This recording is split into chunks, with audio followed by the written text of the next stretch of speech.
অনেকে ভাবতে পারেন যে আল্লাহ রসুল সাল্লাল্লাহু আলাইহি সাল্লাম কেনই বা ক্ষমা প্রার্থনা করবেন? কারণ ক্ষমা তো চাওয়া হয় যখন আপনি কোনো খারাপ কাজ করেন। কেনই বা তবে ইব্রাহিম আলাইহিস সালাম বলবেন ওয়াতুব আলাইনা?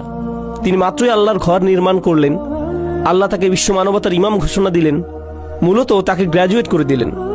আর তার দুয়াতে এলো ওয়াতুব আলাইনা, আমাদের তওবা কবুল করুন। কিসের জন্য তিনি তওবা করছেন?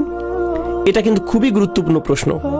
এটা আসলে স্বীকারোক্তি বড় বড় নবীদের আলাইহিমুসসালাতু ওয়াসসালাম, আমাদের নবী সাল্লাল্লাহু আলাইহি সাল্লাম সহ, যে আমাদের অনেক ভুল ত্রুটি আছে যেগুলো সম্পর্কে আমরা জানি যে কেবল ভুল করেছি, আর অনেক ভুলও আছে যেগুলো সম্পর্কে আমাদের কোনো জ্ঞানই নেই। আল্লাহ আমাকে আপনাকে আমাদের নিজেদের চাইতেও ভালো করে জানেন। এমনকি আমি আপনি যেই ভালো কাজগুলো করি সেখানেও ত্রুটি থাকে। আমি জানি না আমার কাজ ঠিকঠাক মতো হয়েছে কিনা, কিন্তু আমরা সবাই আর কিছুক্ষণের মধ্যে দাঁড়িয়ে যাব, সবাই সালাত আদায় করব। আর সালাতের শেষে আমরা মনে করতে পারি যে আমরা হয়তো আমাদের উদ্দেশ্য পূরণ করতে পেরেছি। সালাতুল জুমা।